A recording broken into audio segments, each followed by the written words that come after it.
Shalom anak-anak yang dikasih Tuhan. Ketemu lagi kita Rabu spesial. Nah, hari ini anak-anak yang anak TK, SD, SMP, dan SMA, kita mau datang untuk memuji nama Tuhan. Yuk, ajak mama papanya untuk kita memuji nama Tuhan ya. Nah, sebelum kita memuji nama Tuhan, mari kita berdoa terlebih dahulu. Semuanya lipat tangannya, tutup matanya. Bapak yang baik, terima kasih Tuhan untuk hari ini. Terima kasih buat berkat Tuhan yang sungguh luar biasa Tuhan. Bapak yang baik, sebelum kami memulai aktivitas kami dalam belajar kami Tuhan, kami mau Roh Kudus hadir di dalam kehidupan kami.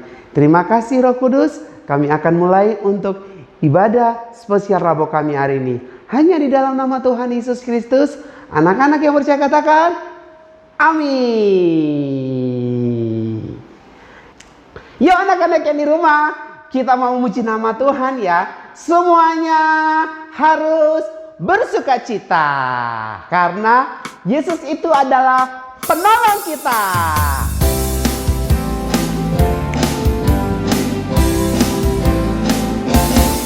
Ku kejar cita-citaku, ku tekun dalam doaku, ku taruh harapanku pada Yesusku, karena Dia penolongku.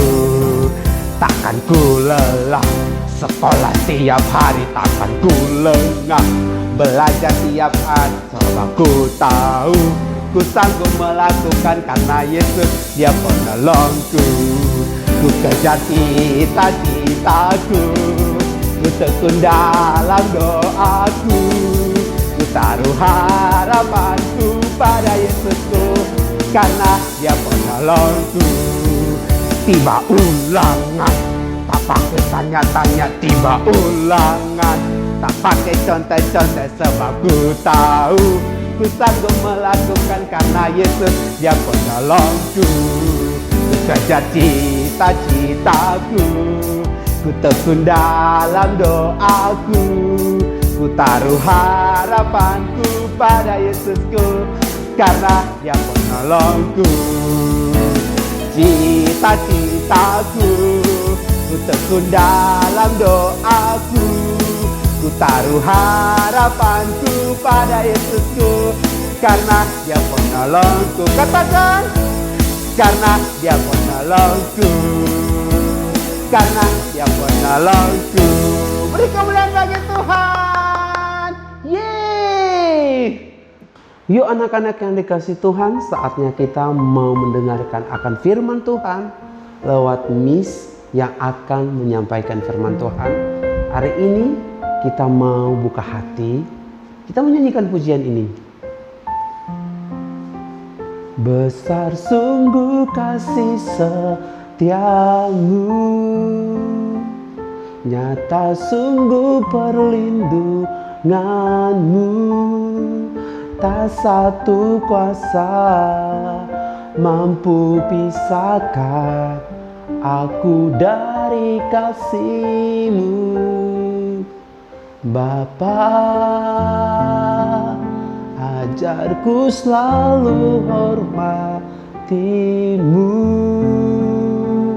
ajarku turut perintah-Mu, berikan ku hati untuk menyembah-Mu dan bersyukur setiap waktu, seperti Bapa sayang anaknya, demikianlah Engkau mengasihiku. Kau jadikan biji matamu, Kau berikan semuanya ada padamu, seperti Bapa sayang anaknya, demikianlah Kau menuntun langkahku. Hari depan indah Kau beri, rancangan-Mu yang terbaik bagiku.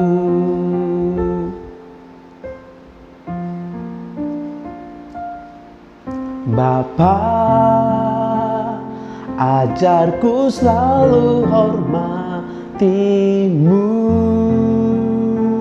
ajarku turut perintah-Mu, berikan ku hati untuk menyembah-Mu dan bersyukur setiap waktu, seperti Bapa sayang anaknya, demikianlah Engkau mengasihiku.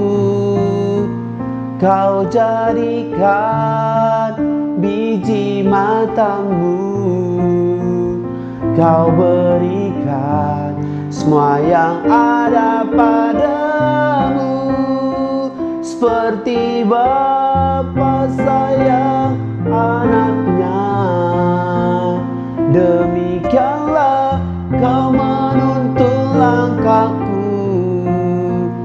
Hari depan indah Kau beri, rancangan-Mu yang terbaik bagiku. Bapa sayang anaknya, demikianlah Engkau mengasihiku. Kau jadikan biji matamu, Kau berikan semua yang ada padamu, seperti Bapa sayang anaknya, demikianlah Kau menuntun langkahku.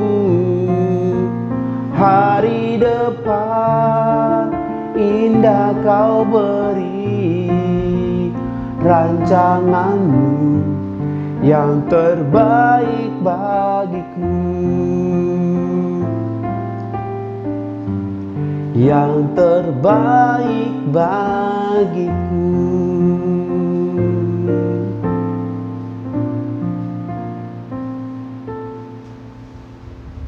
Halo, selamat pagi anak-anak semua yang ada di rumah. Yuk, sebelum kita mendengarkan firman Tuhan, mari kita berdoa dulu. Tuhan Yesus, kami sungguh mengucap syukur untuk berkat Tuhan, sehingga kami boleh ada sebagaimana adanya kami pada hari ini. Tuhan, bimbing kami, dan kiranya Roh Kudus-Mu memampukan kami untuk dapat mengerti firman-Mu. Di dalam nama Tuhan Yesus, kami sungguh berdoa dan mengucap syukur kepada Bapa dalam surga. Amin. Nah, anak-anak, tema kita pada hari ini adalah kasih kepada keluarga. Kalau minggu lalu kita belajar tentang kasih kepada Tuhan, maka hari ini kita akan belajar tentang kasih kepada keluarga. Nah, terutama kita akan melihat dari kitab Efesus 6 ayat 1 sampai 4. Sebelum kita membuka bagian Alkitabnya, kita bicara tentang keluarga. Itu kita semua lahir di dalam keluarga. Lalu ketika kalian lahir, Papa dan Mama bawa kalian ke rumah dan kemudian merawat dan membesarkan kita sehingga kita menjadi seperti sekarang. Dan anak-anak dari kecil kemudian menjadi TK.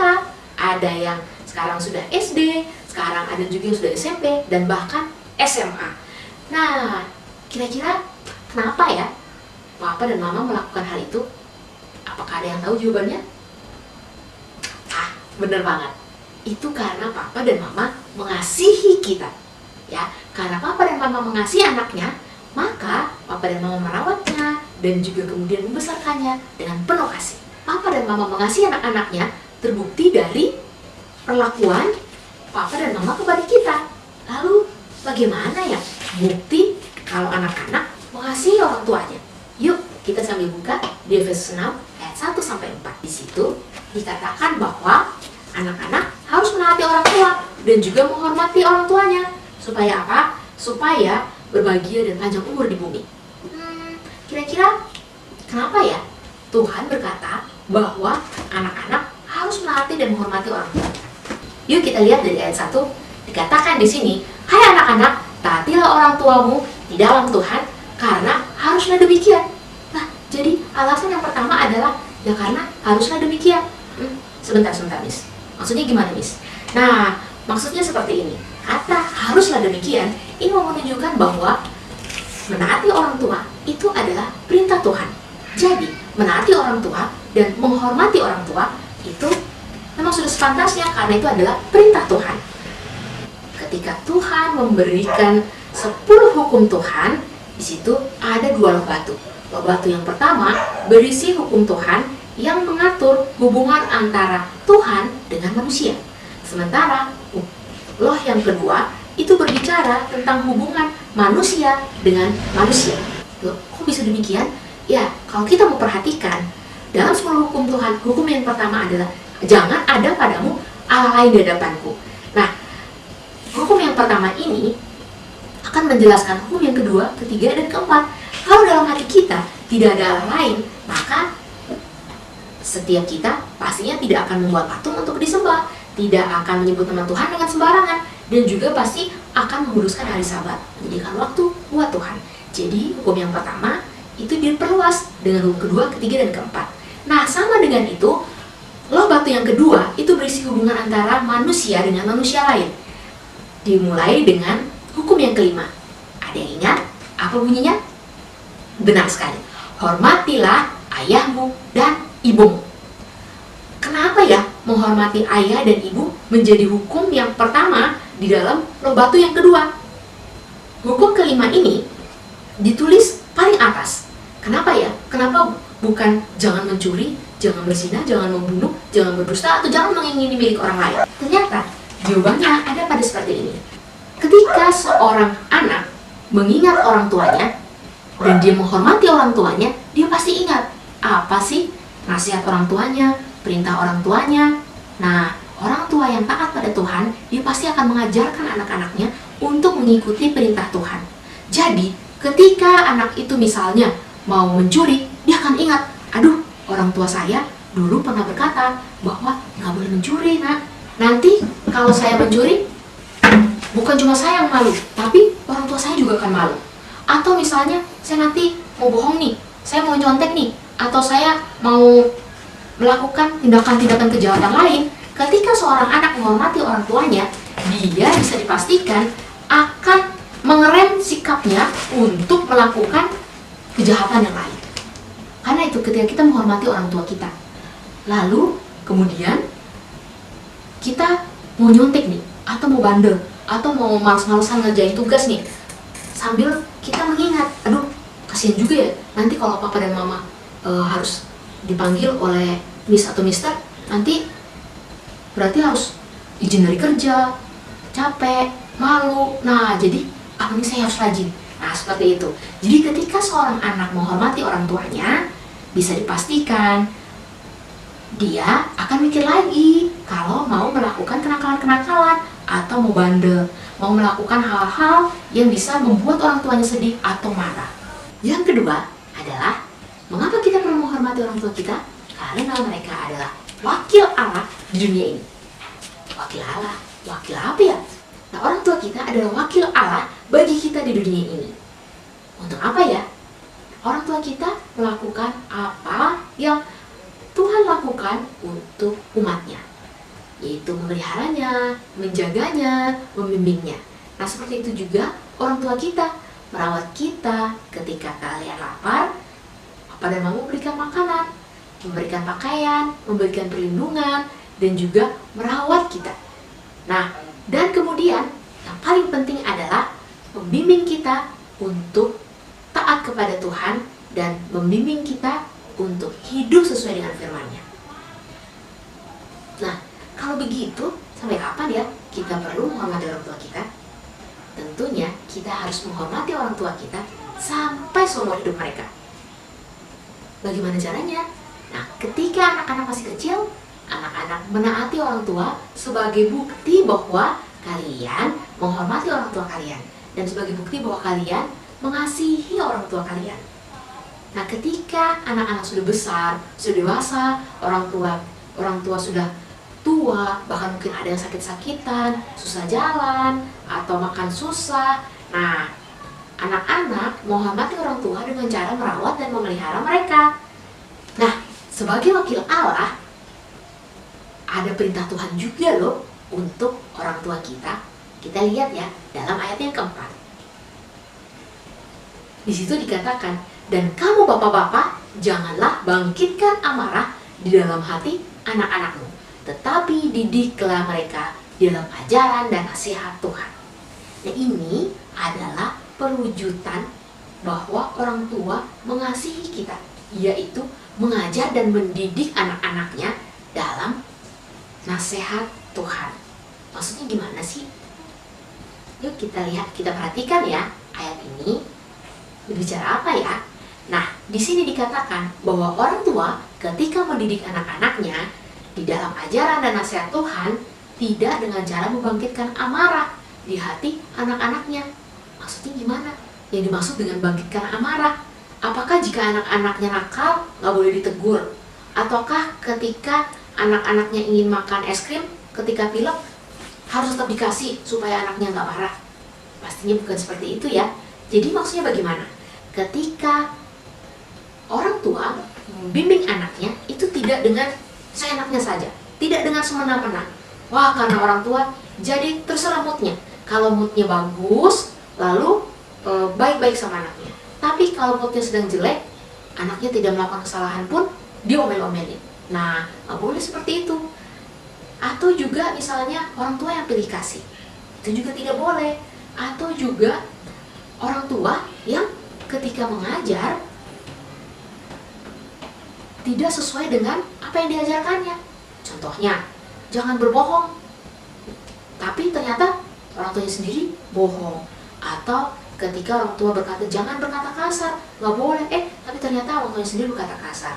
Nah, jadi seperti itu. Itu yang dimaksud dengan jangan bangkitkan amarah, yaitu harus mengajar anaknya sesuai dengan apa yang dilakukannya, sesuai dengan firman Tuhan, dan juga tidak melakukan hal-hal yang semena-mena. Kalau begitu, karena Tuhan sudah memberikan perintah kepada orang tua kita untuk mendidik dan mengajar anak-anaknya sesuai dengan nasihat Tuhan, maka kita sebagai anak-anaknya nggak boleh marah ya kalau misalnya ditegur oleh orang tua, misalnya dinasehatin oleh orang tua kita. Misalnya ketika begadang tuh sampai malam, sampai jam 10 belum tidur, lalu orang tua kita bilang ayo tidur, karena orang tua kita peduli dengan pendidikan kita. Maksudnya kalau kita tidur sampai begadang, besok kan harus sekolah, jadi nanti tidak bisa mengikuti sekolah dengan baik. Atau misalnya ketika anak-anaknya malas makan, main aja terus kerjanya. Nah, terus biasanya orang tua akan memberikan makanan atau memberikan nasihat atau bisa juga marahin anak-anaknya. Ayo makan yang benar, itu sayurnya dimakan, jangan cuma makan jajanan doang, atau makannya nasi dengan daging, nggak mau makan sayur, nggak mau makan buah. Nah, bisa jadi anak-anak dimarahin oleh orang tuanya karena orang tua peduli dengan kesehatannya, kesehatan anak-anak. Atau bisa juga ketika kalian main game lama sekali, tidak mau belajar, malas, kalian juga bisa dimarahin oleh orang tua. Jadi anak-anak nggak boleh kesal ya jika orang tua melarang kalian untuk melakukan sesuatu. Misalnya kalian disuruh tidur jam 10 malam, nggak boleh begadang. Nah, ini sebenarnya untuk kebaikan kalian. Supaya apa? Supaya besok tidak ngantuk saat jimit. Dan jika kamu suka begadang, maka hal itu tidak bagus untuk kesehatan anak-anak, buruk untuk pertumbuhan badan kalian, dan juga buruk untuk kesehatan kalian. Jadi kalian jadi bisa gampang sakit karena suka begadang, karena kalian tidak cukup istirahatnya. Nah, jadi ketika orang tua kita memberikan nasihat atau marahin kalian karena suka begadang atau sampai subuh tidak mau tidur, nah itu karena orang tua kita itu peduli dengan kesehatan anak-anaknya, makanya disuruh istirahat. Atau misalnya anak-anaknya malas makan, cuma mau makan makanan yang cuma daging aja, nggak mau makan sayur, nggak mau makan buah. Atau kemudian anaknya malas mandi, lalu dimarahin, nah suruh mandi. Nah itu tuh semua untuk kebaikan anak-anaknya.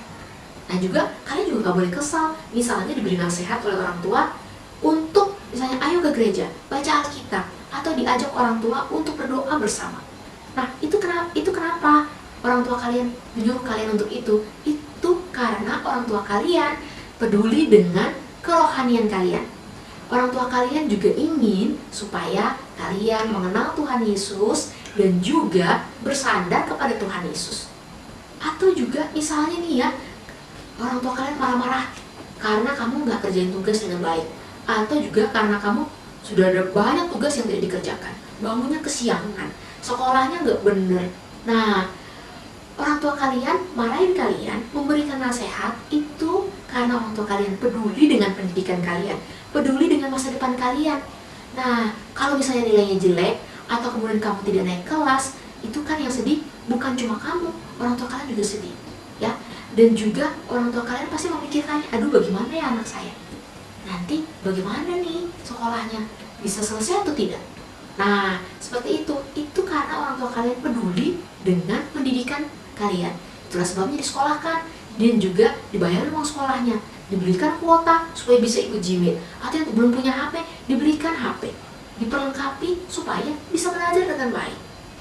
Nah, apa yang semua yang dilakukan oleh orang tua itu adalah merupakan didikan orang tua kita supaya kita menjadi lebih baik, ya. Supaya anak-anak menjadi lebih baik, menjadi seorang anak yang rajin, seorang anak yang pintar, dan juga seorang anak yang sehat dan kuat, dan seorang anak yang paling penting adalah seorang anak yang mengandalkan Tuhan di dalam kehidupannya.